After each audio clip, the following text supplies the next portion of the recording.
Hello guys 2025 model റോണിലേക്ക് വരുമ്പോൾ T V S ഈ വണ്ടിയുടെ നിതംബം കട്ട് ചെയ്ത് മാറ്റി ഗൈസ്. ഇവിടെ ഒരു പുതിയ നിതംബം ഫിക്സ് ചെയ്തു. പഴയ നിതംബം കാണാൻ വലിയ ലുക്കിലായിരുന്നു, അത് മനസ്സിലാക്കിയ ടി വി എസ് അത് കട്ട് ചെയ്ത് കണ്ടെത്തി കളഞ്ഞ് പുതിയൊരു നിതംബം ഫിക്സ് ചെയ്തു. മോഡൽ സെക്സി ലുക്കിലേക്ക് വണ്ടിയുടെ ബാക്ക് കൊണ്ടുവന്നു.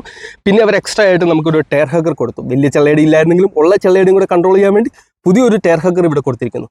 പിന്നെ ഈ ഒരു പീസിൽ അവർ എക്സ്റ്റൻഷൻ മാറ്റങ്ങൾ വരുത്തി, ചെറിയൊരു ഡിസൈൻ ലാംഗ്വേജ് മാറ്റം വരുത്തി ഈ സൈഡിലത്തെ ചെള്ളയുടെയും അവർ കൺട്രോൾ ചെയ്യുന്നുണ്ട്.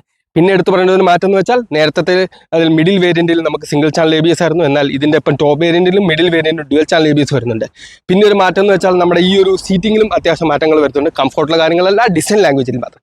പിന്നെ ഒരു മാറ്റം വരുത്തിയേക്കെന്ന് വെച്ചാൽ നേരത്തെ നമുക്കിവിടെ ഒരു ക്ലോസ്ഡ് അല്ലെങ്കിൽ ഒരു കവേർഡ് ചെയിൻ കവർ ആയിരുന്നു ബെൽറ്റ് ഡ്രൈവിനെ ഡിനോട്ട് ചെയ്യുന്നത്. എന്നാൽ ഇതിലേക്ക് വരുമ്പോൾ ഓപ്പൺ ചെയിൻ കവറാണ്. അത് പണിയുണ്ട്, ഗുണമുണ്ട്. നേരത്തെ 750 രൂപയാണെങ്കിൽ ഇപ്പം 500 രൂപയാണ്.